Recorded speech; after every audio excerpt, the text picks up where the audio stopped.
Three, two, one. Welcome back to Backward Point Podcast. My name is Nazar Sayed, and with me, as always, my co-host and my brother Bashar is with me.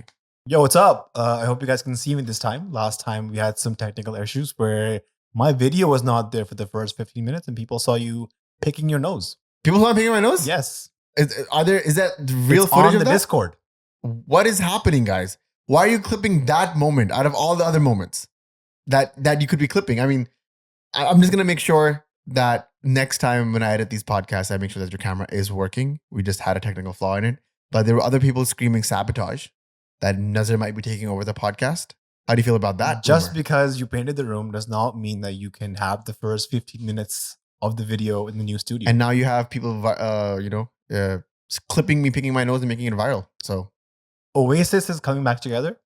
they're here. They're coming in Toronto. Maybe Backward Point just split up. I mean, you keep saying that we've invested too much in this room to be doing this. So if whoever has dreams of seeing us not in tandem, There was somebody who commented on our past podcast, and he said that if one of you decide to make your own channel, you should call it Mid Wicket, because so Backward Point, once the field switches, it becomes Mid Wicket. Yeah. That's And a very I deep thought cut. that was well thought out. Extremely deep cut. Whoever left that message, you need to go outside and touch some grass because that was you're too absolved with cricket here. I just want to give a quick shout out to Yashi Sports as always. Yashi is the proud sponsor of this podcast and they're Canada's home of cricket. I see you looking at me when I say that. Canada's home of cricket, Yashi Sports. Whether you've just started out or are a seasoned pro, Yashi Sports has everything you need for the latest gear and expert advice. Head over to yashisports.com and you can use an exclusive code BP10 for 10% off your purchases and accessories. And let Yashi know that Backward Point sent you. This partnership is amazing. It helps us really stay afloat and it'll help you guys. It's the off season. Get some merch. I think there's a big Backward Point purchase coming up. I think you need new shoes. I need thigh pads. I think you also need a new kit bag. All can be purchased at yashisports.com, and then I'll be using the code BP10 for 10% off my purchase, thanks to Backward Point. We have some amazing stuff in this podcast. We have a guest on the podcast. We haven't had that in a very long time. Not since we had that Dutch player when New Zealand beat South Africa at the World Cup. It's been a while, but this is going to be a really specifically amazing guest, especially if you're a fast bowler. Bashar, do you want to introduce who this guest is? Absolutely. So just in this episode, a quick rundown is we'll be talking about Champions Cup. There was a Champions Cup? Hashtag Discovering Champions. Did we discover any champions or did we already know what we already knew? Hashtag Champions Discovered ? There we go. We'll talk about that. We'll talk about the Connection Camp. We'll talk about... Connection Camp is basically the prior name of this podcast. You're going to call it Connection Camp, but we stuck with Backward Point. And then, so during the Champions Cup portion of this episode, when we talk about Hasnain, there's a segment with a special guest who is Mr. Shahbaz Choudhry. Shahbaz is somebody who runs the Speedcamp. And Speedcamp is where Mohammad Hasnain was training before he was at the Champions Cup. In the UK. In the UK, yes. Hasnain did some technical work, some improvements in his run-up, in his bowling action. And we can clearly see the results of what he did at the Speed Camp in this Champions Cup. Hasnain finished as the highest wicket taker by a huge margin.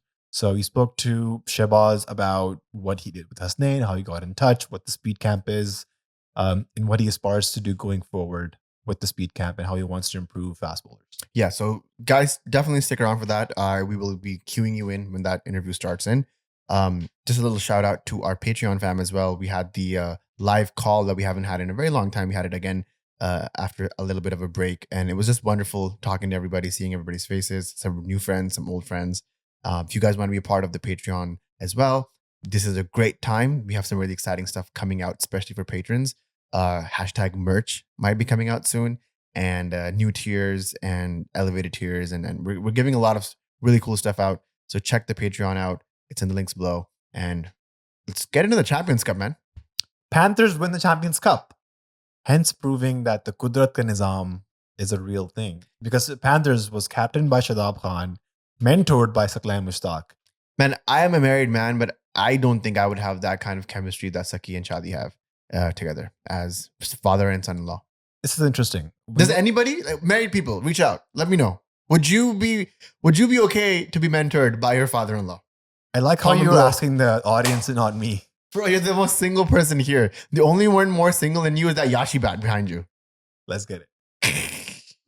We've all heard of mother-in-law and daughter-in-law issues, Mhm. but we've never heard of father-in-law and son-in-law issues. Yeah, very rare. And this Panthers victory, I think, is a victory of that same sentiment. Breaking stereotypes. Breaking stereotypes. There we go. Panthers doing it all. They beat Markhors. I don't know if that's an allegory for anything else in Pakistan. I don't know how exactly Misbah ul Haq is coping with that. Misbah is the king of domestic. He knows how to win tournaments from domestic. But Mans was at a charity fundraiser in Houston. Didn't you Randomly. remember he mentioned that to us when we met him? That he was going to go? Yeah, we were like, when are you going to come to Canada? He's like, oh, I have a lot of charity events coming up in the US, so I'll be going there in a few months. But Canada is not on the plan. So basically, Misbah had this charity trip planned In advance. before yeah. the Champions Cup was even announced. But if you're getting $20,000 a month, Bashar, you, just as a naturally casual human being, would you then maybe try to reschedule the charity event? 20 grand a month you're getting? Come on. The charity event is for the Children's Heart Foundation. Now, I respect the charity. No, hey, nothing against the charity. It's the principle, it's the ethic of the job description that I'm talking about here. It's not the charity that I'm after. It's the person behind that. You know what I mean? I don't know. I'm leaning more towards Misbah's side on this one. Okay. I also really feel bad for players like Fakhar Zaman and maybe even Azam Khan, who had a prior contract at the CPL. Fakhar was forced to come back from the CPL to Pakistan to participate in the Champions Cup. And not just that, he was asked to give a fitness test after having like a 40-hour flight. I think we'll talk deeper into that when we talk about Connection Camp, #backward.2, when we get into that. But yeah, definitely. I just think it's a little bit, quote unquote, shady, no pun intended, when that situation happens. But maybe if he hadn't gone to the charity, Markhors would be champions right now. And maybe we would have actually found and discovered new champions. It's quite fitting that 14 matches have happened in this Champions Cup. 12 matches were won by the team batting first, and only 2 matches were won by a team chasing, and both of them was by the Panthers team. Panthers team led by Shadab Khan, and our boy Shady has now won 2 domestic tournaments in the last few months. The PSL for Islamabad United, and now the Champions Cup for Panthers. But what does that say about anything, though? What have we learned from this situation, though? That maybe Shadab is a good captain, but an average player? Or have we learned anything specifically about Shadab Khan here? I think people really forget that Shadab was our premier all-rounder. Emphasis on was? In 2019 ODI World Cup, 2021 T20 World Cup, 2022 T20 World Cup. I think in 21 and 22, he was also contender of player of the tournament. So it was sort of a dip in his form in ODIs in 2023, which ultimately cost him his vice captaincy. And some can say now probably his place in the Pakistan team. Because when Babar was announced as captain, Shadab Khan was announced as his vice captain. Shadab Khan famously mentioned that Babar is the Badshah and we are the Wazir. So it's unfortunate that Shadab's personal performances may have become a hindrance in him becoming the captain of the Pakistan team. He did captain Pakistan in the Afghanistan series that happened right after the last PSL in 2023. Pakistan lost that series 2-1.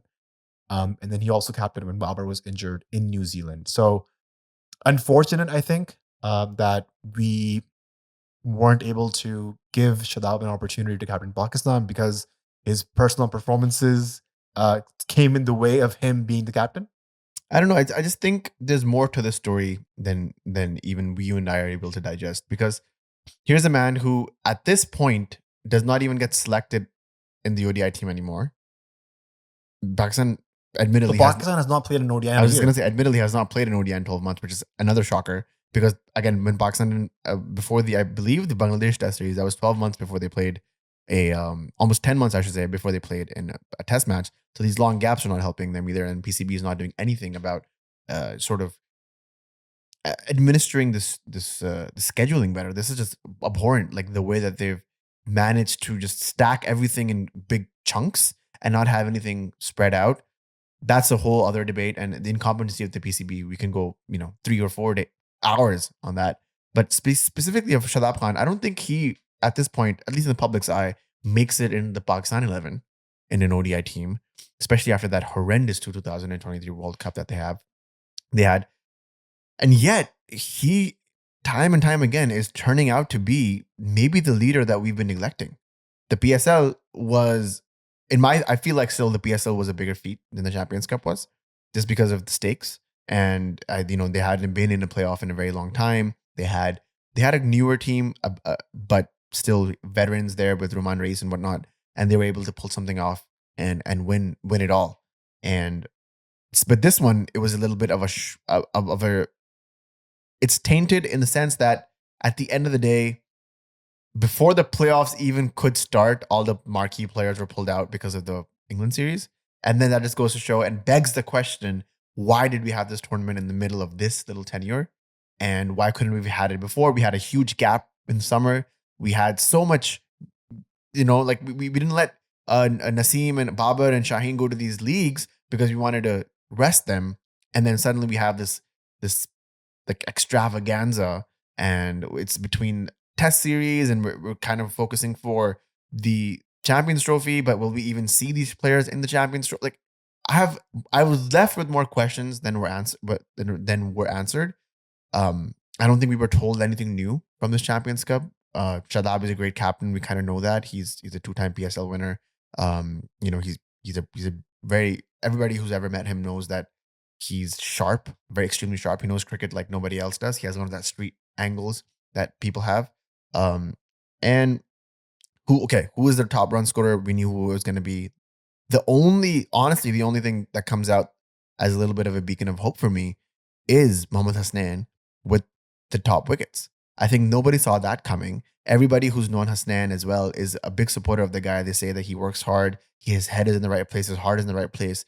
And if there's anybody deserving of this player of the series / top wickets, it's him. What is a shocker to me is that our premier bowlers, Naseem and Shaheen, were not in the top 5. I think so. Firstly, I think Shadab not being able to pick his team in the Champions Cup and then him losing some premier bowlers. I was told it was a draft system. I don't know if that's true. I don't know. I don't think the captains were really involved in that. They heard there was a draft system, but from what we found out, the captains only had a say in like 1 or 2 players. So I think it actually is a big feat. I'm not saying it's as big as the PSL, but it is a big feat to win despite losing player, despite not having much of a say in picking the team. I think it goes to show that Shadab, regardless of what team he has, he is really focused on the process.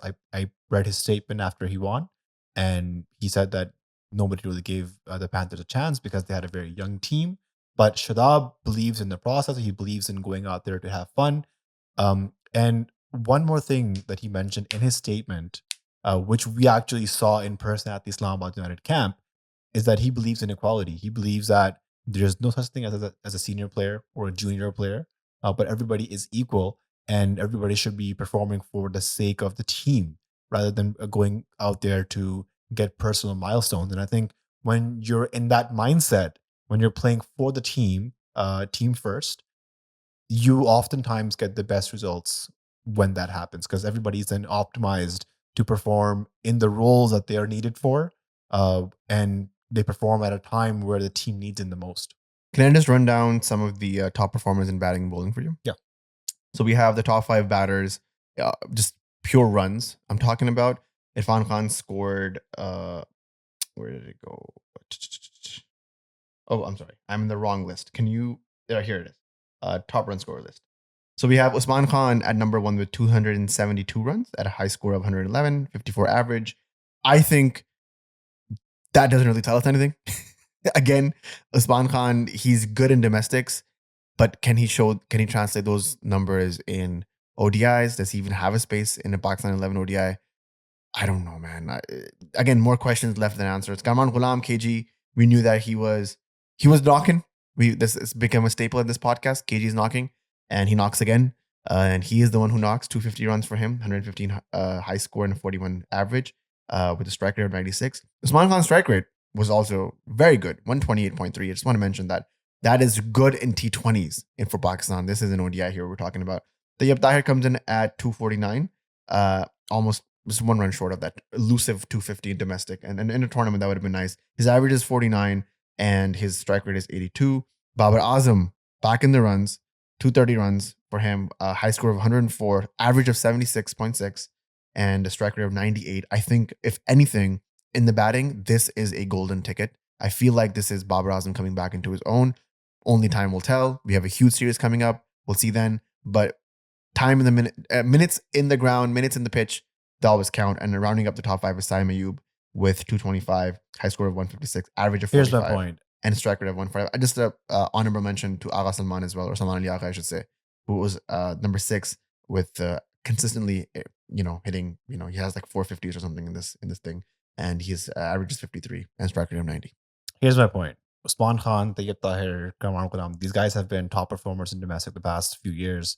So nothing new, really. Nothing. Exactly. No real emerging talent, discovering champions. I don't think we've discovered much, except for the fact that these are top performers and they continue to score runs at the domestic level. And we knew this. So, I mean, nothing. I'm not surprised when I'm seeing this list. A couple of good things are that Babar Azam had a decent outing. Saim Ayub had a good knock when he scored 150. And then Saim Ayub also took a fifer. So are we seeing Saim Ayub developing as an all-rounder? Man, Saim, the more I see Saim play, the more I fall in love with him. And maybe this is my Karachi bias speaking, and I'm not afraid to say that maybe it is genuinely my Karachi Saim bias Ayub speaking. is great whenever he's not in a green shirt. Yellow and green shirt for Guyana Amazon Warriors, fantastic. Yellow shirt for Zalmis, amazing.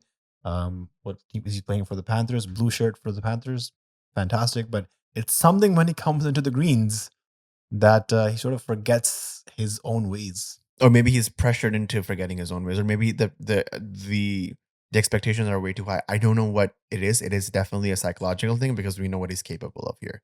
But it just seeing Saim play, it makes me fall in love with cricket. It makes me fall in love with my city of Karachi. His representation is so important to me in that regards. And not only that, he is the epitome of a street smart Karachi player. He reminds me, psychologically at least, planning wise, of the great Javed Miandad. He's always looking for runs. He's always in the head of the opposition, be it bowling, be it batting, be it fielding. And he's an all-round package. Can he convert that into actually making an impact for the Greens? I don't know. I was happy to see him still selected for the England series. I hope he gets a few games and proves us right. Saim Ayub is not just street smart, but he's actually becoming book smart. I saw a story that he posted on Instagram where he's reading a self-help book on his mindset, and just the subheadline of the book he was reading says, "Your mindset sets you up for either success or failure." Can I see this? Oh my Lord. I was trying to figure out what book this is. I couldn't find out, but he is reading a self-help book, which I'm guessing is prescribed to him by none other than Hanif Malik, who was the mental conditioning coach at Islamabad United. Listen to that podcast if you haven't already. You said this to me, and I replied with, "What's going on?" Yeah. That just goes to show, these players are trying their best to fight or to stay relevant with the modern requirements of cricket. And Saim is one of those players who's very cognizant of what his role is in the team and how important it is that he performs. Michelle, let me just run down the bowling figures here. The most wickets taken. Saim is not in the top 5, but he just has 5 wickets, including that one fifer. So that's insane to me. 17 wickets from Mohammad Hasnain, probably the highlight of the tournament, the story of the tournament. Best bowling average is a 5 for 74, average of 16 wickets or 16 runs per wicket, economy of 5.818, and every 18.7 balls he took a wicket. He took one fifer. Just amazing, insane stuff. And I guess this is a really good point, a really good segue into your interview with Shahzeb and Shahbaz, my bad. I saw you look at that. Your interview with Shahbaz. We can clip it right now. If you guys are watching us on YouTube, you can see it switch into the interview, and we'll see you right back. We have with us joining Shahbaz Choudhry from the UK. Shahbaz, firstly, thank you for taking the time out of your busy schedule. It's great to have you on Backward Point. For the people who may not know who Shahbaz Choudhry is, could you give a quick rundown, introduction, background about who you are, what you do? Sure. So first things first, Bashar, thanks for having me on. Like you said, I born and raised in the UK, come from a cricketing background. So my uncle Zahid Saeed, he was a first-class cricketer in Pakistan, played two under-19 World Cups, was actually in a Pakistan test squad that was supposed to tour the West Indies, but the sponsor of the tour pulled out. So Pakistan turned that team into an A team and sent them to Kenya to play India in a triangular series with Kenya. My first cousin, Bilal Asif, you more recently played Test cricket for Pakistan. He's an off spinner, and then you have me, the youngest cricketer in the family, I guess. So I played age group cricket in the UK for Berkshire and Middlesex. I got signed in 2009 by Northamptonshire, and then 6 months later, I lost my contract because I didn't know how to bowl again.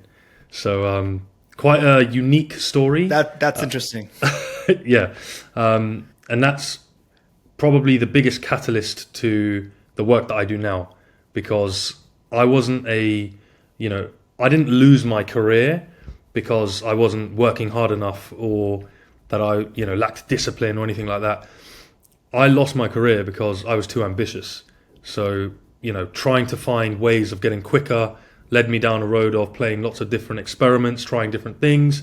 In that process, got some reward, but also lost that natural flair that I had as a bowler. And then, when I lost that ability to bowl, it took me about 5 years to rekindle it. And then when I got it back, I decided to start a channel called Pace Journal. And the mission for Pace Journal was to bring credible information from past and present players and coaches, and essentially just to protect the next generation from making those same mistakes as I did. That then obviously led naturally to me coaching, and that's what I do now. What's the fastest you've been clocked as a bowler? That's a great question. Honestly, if I got paid £1 every time someone asked me that, I'd be a millionaire by now. I was never officially clocked, so I don't know, and I don't like to tout, what people have said to me because it's not official. So apparently, I was pretty sharp, but nothing official. I always say not fast enough. Okay. Okay, Shahbaz does not want to disclose any number here. That's fine. So the biggest news recently is regarding the Champions Cup, which is apparently Pakistan's premier domestic tournament. And one of the biggest stories coming out of the Champions Cup is Mohammad Hasnain's reemergence, his comeback. And a lot of what he has credited his performances to is the work he's done with you at the Speedcamp. So talk a bit about the Speedcamp, what it is, how did Hasnain get in touch with you, and his progress so far. Yeah, so speaking about Speedcamp first, we're essentially a coaching organization that focuses on speed development. And, there are many assets to being a great fast bowler, and speed is just one of those things. Now, speed itself is such a broad subject, and I only really appreciated the specialism in speed when I heard someone talking about the tactical side of bowling. And how to set field placements, how to work out batters, how to go about bowling in certain phases of a game. And when I would hear things like that, I was like, I feel so out of my depth. But when it comes to speed, I'm very comfortable because, like I said, all my life as a player, that's all I obsessed over. I was my own guinea pig, and that it wasn't just playing experiments; it was also research, conducting experiments with other people, learning about the science behind bowling fast. And essentially, when I started Speedcamp, I wanted to create an offering which would specialize in this one subject, because I find it really strange when you've got bowling coaches who work with spinners, they work with fast bowlers, they work with batters, not just bowling coaches, coaches in general. And I find it so outlandish, because I'm thinking speed itself is such a loaded subject. Like, how can someone be good in all of these domains. Like, you've got to be a polymath to be that good. So Speedcamp is very much a fast bowling, speed specific coaching organization. And you mentioned the Hasnain link up, right? Yes. So Yeah. so Hasnain was in the UK doing some rehab with Dr. Javed Mughal, who he also credited as a big person that was involved in his comeback. And towards the end of that rehab period, this is just before the PSL, Hasnain needed to do some bowling. So we had spoken back and forth on social media anyway, and he just said to me, look, can I come down and do some bowling? I invited him down. This is November last year, just before the PSL, as I said. And when I work with a bowler, I never like to just give coaching advice or opinions straight off, eyeballing them. Like, we have a profiling framework which allows us to break a bowler down, not just from a mechanics point of view, but also from an athletic point of view. And what that does is it just gives us, more information, more data points to back up what we're seeing with our eye, or to give us another perspective to what we're seeing with our eye.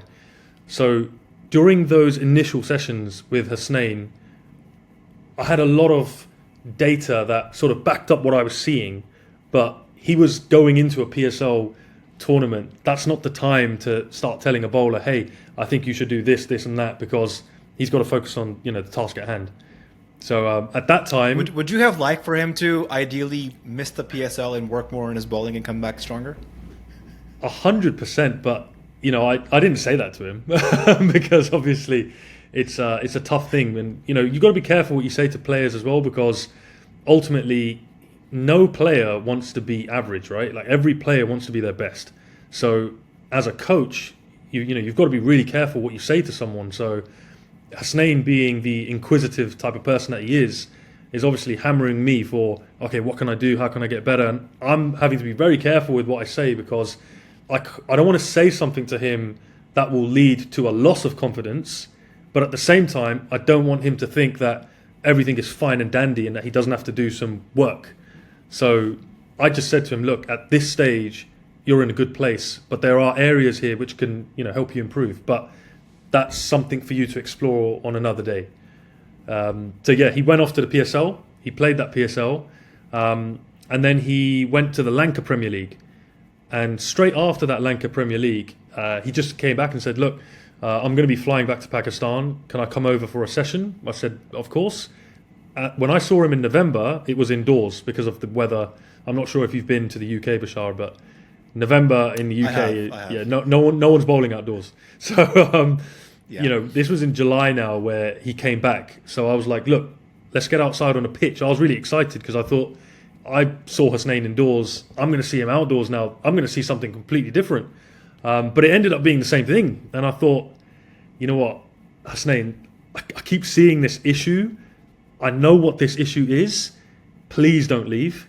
Like, I literally said it to him like that. Like, don't leave me like this. And he said, look, what should we do? And I said, is there any way you can just stay here?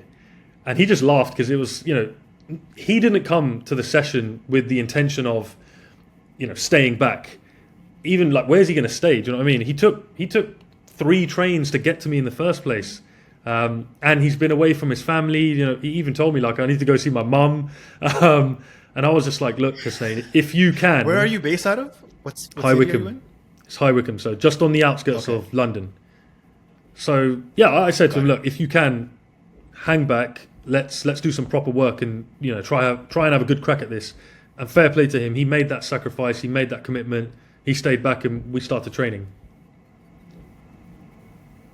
And what did you initially see? Because, just for context, this is the point in time where Hasnain's been called out for an illegal bowling action. He had multiple ankle issues, and now he's suddenly come to you with this hope that you'll help him improve his bowling. So what were the initial things that you figured out from his bowling, and how did you sort of calculate those errors or inefficiencies in his bowling action? Yeah, so, obviously I followed Hasnain's career from the very start. And again, it was quite surreal that I was working with him, because I remember when he burst on the scene and, I studied him a lot. And I've known for a very long time that he's got a unique way of bowling, and that that late snap of the wrist, that late rotation of that right limb, I know that that's a bit of an illusion because I've worked with bowlers in the past who have had something similar, not to the extent of Hasnain, but something similar, and everyone says they're throwing the ball. So the whole idea of a documentary, it actually came from just wanting to educate people that, look, this guy doesn't throw the ball. He's got a unique way of bowling that can give this illusion of throwing a ball.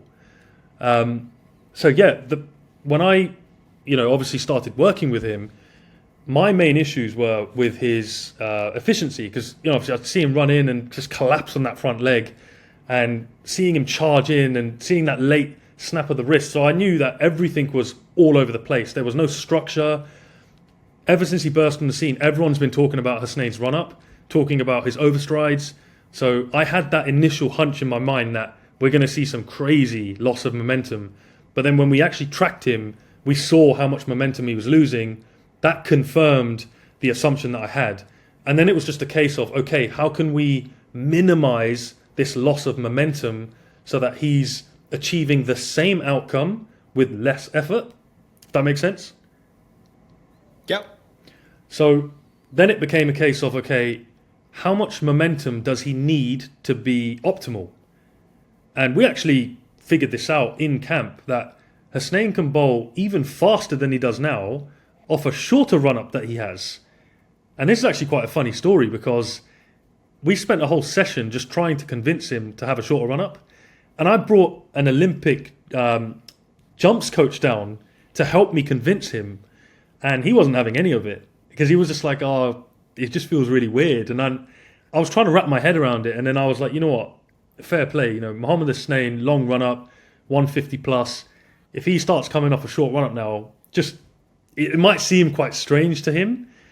But then the only thing that convinced me that we can give him a slightly longer run-up is when he said to me, look, Shahbaz, I have more time now in the crease. And because of that, I feel like I'm going to control where the ball goes. So then I was like, okay, cool. If Hasnain wants to bowl even quicker, we have a structure that can allow him to do that. But he will feel rushed in the crease. And that might have a negative effect on where the ball goes. So the structure that he has, bowled with in the Champions Cup, the structure that we worked on, it doesn't rush him, but it gives him enough time to have better control over where the ball goes, whilst maintaining that same output, which at the end he actually ended up being quicker, but significantly less effort. A lot of people have spoken about... It was disappointing for me because I couldn't see Hasnain's bowling speeds at the Champions Cup because of the PCB and not having a speed gun. But did you have a speed gun on him? What sort of speeds were you clocking with Hasnain?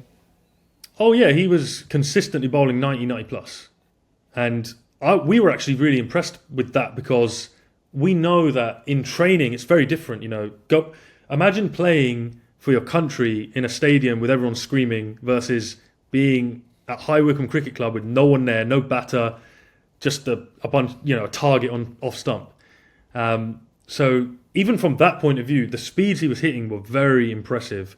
And I said to him, I said, look, how fast do you think you can go? Like, we've tried really hard to push him, but at the same time, tried to be sensible about it as well, because we don't want to push him too far. And he just said, look, I'm telling you, Shahbaz, I feel very confident. I can bowl quicker than I've ever bowled before with this structure, simply because it's so easy for me. And that's something that I learned from Jock Campbell, who was Brett Lee's strength and conditioning coach. And he spoke to me about how they, worked on a 2-year plan to get Brett Lee to bowl 100 miles an hour. And in a nutshell, what Jock said is that the goal wasn't to bowl 100 miles an hour. The goal was to make 90 miles an hour easy. Because if we can make 90 miles an hour easy, then Brett's going to have that day where everything is clicking, and that extra 10% is going to push him over the edge. Does that make sense? Yes, absolutely, yes. So, I mean, Champions Cup, Hasnain, 17 wickets, average of 16, economy 5.2. And you can see the how different Hasnain was because the second highest wicket taker has a gap of 7 wickets. Jahan Dad Khan has 10 wickets. Hasnain is at the top at 17. And he's gotten Babar Azam, Rizwan twice, Kamran Ghulam, our premier domestic batsman twice, Iftikhar Ahmed, Fakhar Zaman. So, what he's done recently, this is not a fluke. I think he's probably in the best bowling form of his life. And I think it comes back to the one thing you said is because his action is more efficient, he has more time at the crease. So when he's gathering, he knows exactly or he's in control of where he wants to land the ball. So he just seems a lot more consistent and in control with his lines and lengths. 100%. And I did an interview earlier, and I said, look, the best is yet to come from Hasnain. And the reason I say that is because obviously the preparation for the Champions Cup was really good, but he had to fly back from England to Pakistan, and on the same day he had to, I don't know how far the journey was, but he had to go and do a fitness test. And we tried really hard for him to do that fitness test in the UK. But obviously, we have to respect the protocols. And they said, look, the amount of people that will end up saying that to us, we can't make an exception. You have to come here and do it. So he got off a plane, went straight to do a fitness test, then got sick. So he had a fever or a flu during that first game. And I was like, look, Hasnain, listen to your body. Don't be a hero. Make the right decision. And he's a warrior at heart. So he was like, look, I want to play. I'm sure you heard the story about even the final, about what happened to him just before the final. Or you don't know? No, what happened? No. So after the playoffs, he went to the ice bath and he slipped on a railing, and a pole actually went like through his elbow, and they rushed him to hospital because he had to get stitches. So if you look at the interview after the playoffs, there's a massive bandage like all over his arm. And when I saw the post match interview, I was shocked. I was like, "What's happened?" So I asked him straight away. I said, "Look, I can see this bandage. Like, is everything okay?" And he explained to me that he basically slipped on a railing and basically he needs to go to hospital and get stitches. So it was a very anxious 5 days or so because that's the gap between the playoff and the final. And again, Hasnain's decision to play the final, and it worked out for him in the end. I think one thing that we're sort of overlooking is I think if there's more security within the Pakistani players and if they're more financially stable, they can then be in a position to miss a final, to miss a PSL, to work on their rehab, to be more stronger. And I hope one day our Pakistani players can be in a position where they can look after their body and their workload management before they can look at contracts. Do you look forward to work with any players, or do you aspire to work with any fast bowlers that you would love to help out? Or are there any Pakistani bowlers right now that you see inefficiencies in their actions where you think if there's some tweaking involved here, they can really go to the next level?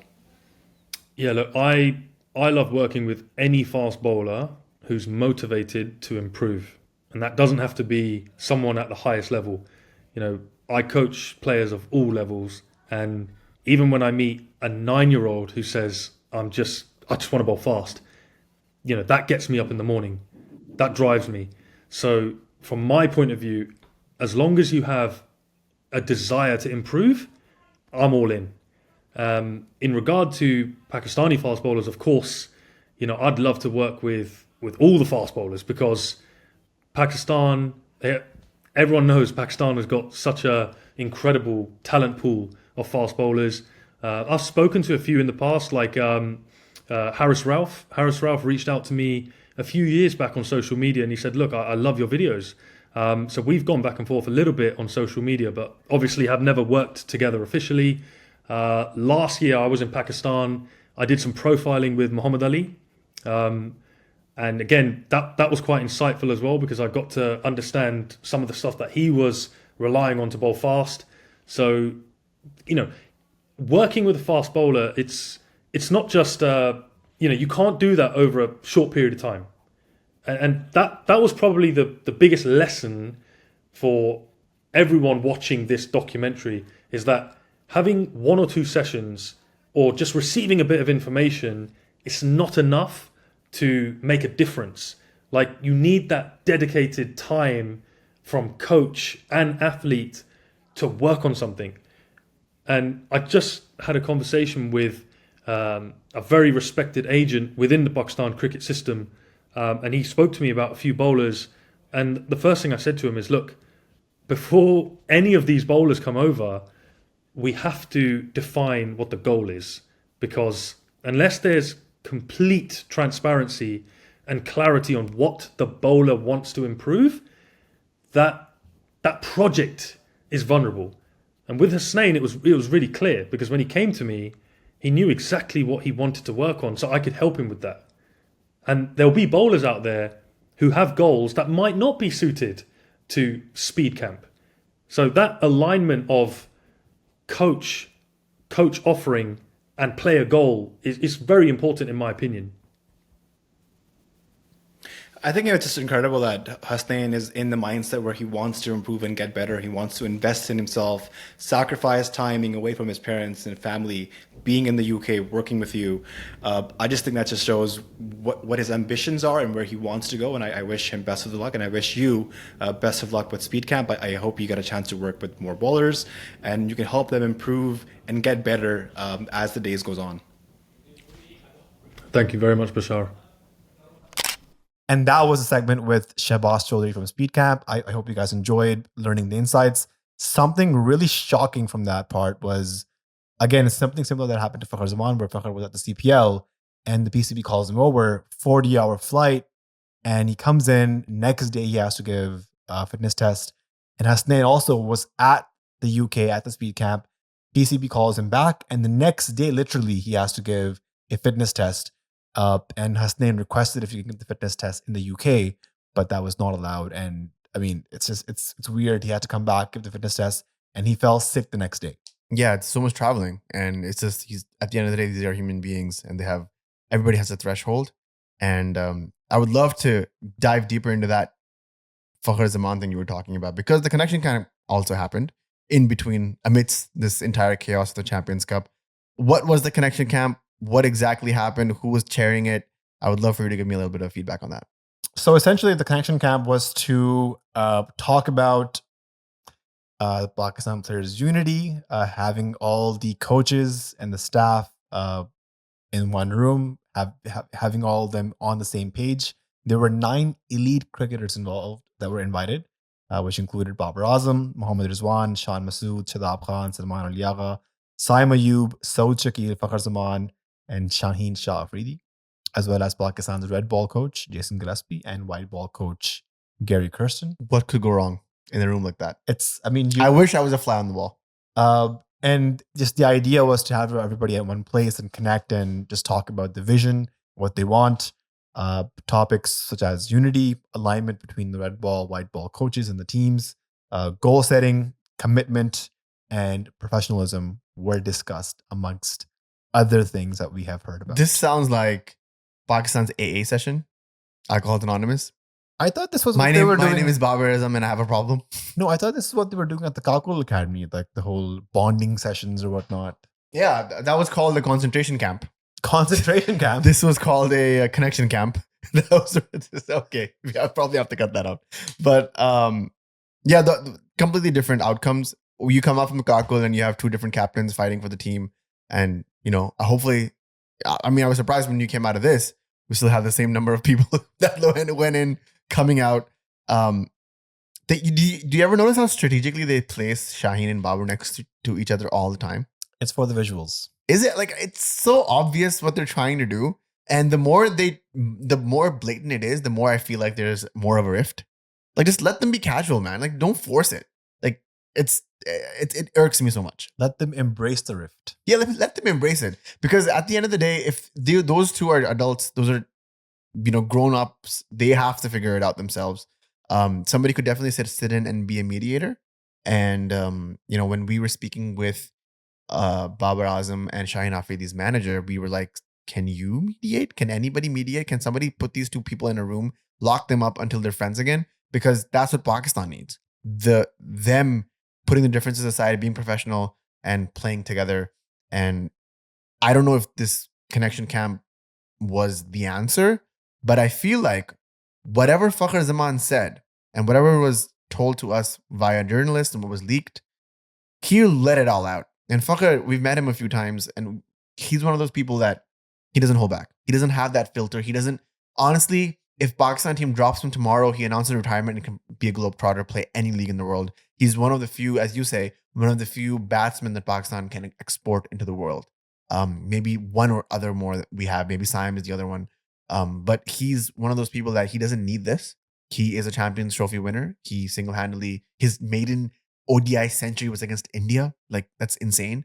And he's proven everything that he wants, you know? And him going out guns a-blazing gives me a message that, you know, things are not well, but at least the players are aware that this cannot go long. This cannot go any longer. Keep going on any longer. And I was really happy with that. I think whatever he said, if you would shed some light on what exactly he said, I was in agreement with it. And I think that he should have said it louder.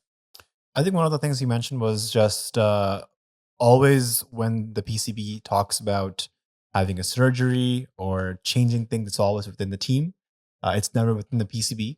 And what we've heard from friends that work in the PCB who have been involved with the PCB is that PCB has a very strong bureaucracy. So regardless if chairmans change, the people around the chairman are the same. And these chairmen, because they don't have a lot of cricketing background, they are quite gullible and they are easily talked into certain agendas. So I think it is important for the PCB to filter through the people that are working closely up top and what their roles are and what their responsibilities are. One more thing that Fakhr mentioned, which is on behalf of other Pakistan players, is the NOC issue. Which is major. Right? We were here on ground in Canada at the GT20 and we saw firsthand the repercussions of Shaheen, Rizwan, and Babar, who were initially signed and were supposed to come here.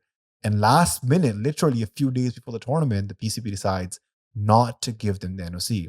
The first issue with that is the financial problems that the money that the players have lost, firstly. Secondly, the money that the league and the individual teams have lost because they've used players like Babar, Rizwan, and Shaheen to advertise and get sponsorships. When a situation like this happen where the PCB does not give the NOC last minute, what makes these teams and leagues sign Pakistan players going forward? The irony of the GT20 was that it was so last minute, the pullout of Babar and Shaheen was so last minute that they couldn't even change the posters. So for the next 2 weeks of the GT20, even though Babar and Shaheen were not there, their faces were on the billboard right outside the ground. And every time you drove in, you were reminded that the PCB did this. Yeah. And I was definitely one of those people which was like, this is a disgrace. And we spoke with the manager and the owner of the Toronto Nationals, who was the one who purchased Shaheen. And he was like, you know, this, even though I love these players and I want them to come to Canada, I want them to play in front of these crowds, I, as an investor, will think twice, thrice maybe next time before signing a Pakistani player. Because they're on board, the board's on board, we're on board. Suddenly it's within their contract. It's within their contract, and suddenly there's a lack of communication and they're pulled out. And if that's how volatile the situation is, maybe they won't be invested into next time. And that's a lot of money they're losing. And Fakhr had the same issue when he was signed for the Big Bash earlier this year. Fakhr was in Australia. He had to go back because the PCB decides not to give him NOC. Mohammad Haris had the same issue. Mohammad Haris went to Bangladesh for the BPL, and then he realizes that he does not have an NOC. So he's forced to come back. So this is embarrassing as a Pakistani player. It affects their earnings. Pakistan players already do not play the IPL. And their sector contracts really aren't comparable with any players that are from England, Australia, India, or even New Zealand. No, I totally agree with you. And, you know, when it comes to compensation, I don't think a PCB is in a position where they'll be able to compensate the amount of money that these players are making on these leagues. And then at the same time, the two league rule itself is insane to me. If you don't have national duties, if you don't have domestic duties, let them play. What happened to Osama Mir? It's one of those things where it doesn't make sense. Like Osama Mir was also under his contract. He was in the UK. He was in the UK under obligation. He hadn't played. He had the second league left to play, and they pulled him out. No, he played both leagues, but he was free. There was no national duty. If he wanted, he could have played the Vitality Blast, but the PCB is like, no, because you've already played 2 leagues, we can't let you play another league and just chill in the UK. Don't do anything. That's insane to me. Yeah. This is these players have such short windows to make the money that they're going to make in their entire life that doing this is just, it's strong arming them. And it's unfair, it's ugly, it's vicious. And so, us, after hanging out with the players, talking to them, having them on the podcast, one thing we really understand now is that there is a massive feeling of insecurity within the players, uh, especially if you're a fastballer. If you heard the conversation with Shahbaz, Mohammad Hasnain went to Shahbaz before the PSL, did a few days of work, but then he had to go back because he had to play the PSL. And Shahbaz said, and I quote him, that he'd ideally liked Hasnain to have stayed the whole time so he can work on his action, become stronger, become more fit, get those efficiencies back, and then go back to Pakistan and play whatever league he wants to play. But because Mohammad Hasnain has insecurities, because he thinks that he's a fast bowler, he's literally one injury away, one misdiagnosis from the PCB medical panel away from his career being shattered like Ehsanullah. So Hasnain then has to take up every opportunity he gets to play any league he can get. Hasnain comes back, plays the PSL, signs up at the LPL, and then he goes to the UK to rejoin the Speedcamp. Yeah. And even when he went back to Pakistan, he gives his fitness test, he's sick, and he plays the first game through sickness. And he also revealed this insane story that after, I believe, the qualifier, Hasnain slips At the Champions Cup, right? as a Champions Cup. Hasnain slips while doing an ice bath, and his hand hits a pole, and it sort of seeps through his skin in his right elbow, and he's in the hospital getting stitches, getting bandages, but still he plays through the final of the Champions Cup through an injury. Takes a threefer. Game-changing threefer. But ideally, he should be looking at his own health and prioritizing that rather than playing through injury. That's how you get injured. That's how you get more injured. And this has been a chronic case of Pakistani bowlers in the past few years, actually, honestly. They just cannot seem to stay away from injuries. And whatever, we don't have that infrastructure or the apparatus that India does, where, Bumrah gets injured, comes back and becomes a 10x better bowler. We actually lose some of our greats. And the Champions Cup has been an indication of Shaheen and Naseem not being who they were pre-injury, and it being a stark reminder of what the differences are between just rehabilitation in the two sides. Coming back to the connection camp, final thoughts. Was the desired result achieved, in your opinion? I think they talked a lot about mindset, a lot about goals, a lot about fitness and professionalism, on looking the part, which I think really translates to how the players want to look on screen. Gary Kirsten mentioned that he wants the players to play for the name in front of the shirt, not for the name behind the shirt, which means putting the country first and putting your personal milestones and performances on the back burner, contributing towards teams' wins rather than focusing on rankings and 50s and 100s and wickets that go for your personal milestone. So I think it's good to have this connection camp. Pakistan has a very, very busy season coming up. England's coming up, Pakistan, for 3 test matches. And then Pakistan is going to Australia, Zimbabwe. We have, I think, a tri-series in Pakistan, Champions Trophy. We have a tour to South Africa. And then we have a tour to New Zealand and then the PSL. So the next 6 to 8 months is going to be really, really busy for every Pakistan player. Yeah, well said. Are you looking forward to the England series? I don't know, man. Our editor said that Pakistan, backward point does really well when Pakistan loses. It's because he was looking at the recent 2 podcasts when Pakistan lost to Bangladesh. And he's like, man, I don't want to say this, but I hope Pakistan keeps losing. And I said that, England's coming over. So you best believe, get ready, get prepared. Do you have any hope for this England series? I mean, we're going to do a proper England preview in the coming days for sure. But I just wanted to get some initial thoughts in. I do hope that Pakistan learns from what they've screwed up against Bangladesh. But looking at the team, it's pretty much the same team that they've announced. So I don't know what's changed in this last few weeks, especially when all of our players were busy playing a white ball tournament when we're facing England and red ball cricket in just a week. Shadab did say, to his credit, that this is the longest he's bowled in consecutive spells in a very long time. I mean, it is a one-day cup. Maybe Shadab should go back into domestic and play the Qadi Azam Trophy. Shadab did mention that he has committed himself to playing first class. He wants to bowl longer spells. He thinks that's important for his bowling, to getting back into rhythm and bowling more consistently. So I think Shadab has his priorities right, and I hope that we see the best of him, because I think when Shadab comes back and he's bowling at his best in the middle overs, he really gives Pakistan that upper hand. And I think he's the best fielder in Pakistan. He's pretty handy with the bat these days. Pretty handy with the bat. And I think if you look at bowlers who are in competition with Shadab, Osama Mir or Zahid Mahmood, I just don't think that they have what it takes to overtake what Shadab has done in the past. He is our leading wicket taker in T20Is. He has, I think, the second most man of the match awards. So he is a genuine match winner. And a Pakistan team is a much stronger Pakistan team with an informed Shadab Khan. Well said, sir. Well said. Thank you, everybody, for tuning in to our latest episode of Backward Point. Would love your reviews, news, and all your interviews in the comment section below. Please don't forget to like and subscribe. Honestly, that helps us a lot when we're pitching to brands and other franchises as such. It doesn't really matter to you guys. It's free. Do it for us. We love you guys. And check out all the links below. Pretty soon we have a lot of very exciting news to announce. Merch is on the way. Website is on the way. Newsletter is on the way. And when the time comes, we will announce them all accordingly. Emoji of the day. Emoji of the day. So basically, if you made it to this far in the podcast, Yeah, that's very deep, man. What is the emoji of the day going to be? I don't know. Champions Cup. I know. You know what? Emoji of the day should be of a clock. Because time's running out. All right. I don't know how that correlates, but Time's running out. if you made it this far in the podcast, put in a clock, and I would say also put in just a trophy for Champions Cup. Hashtag discovering champions. And I don't even know what champions were discovered. We already knew who the champion is. Yeah. Thanks, everybody. If you guys are listening in the car, drive safe. And we'll see you guys in the next one. Cheers.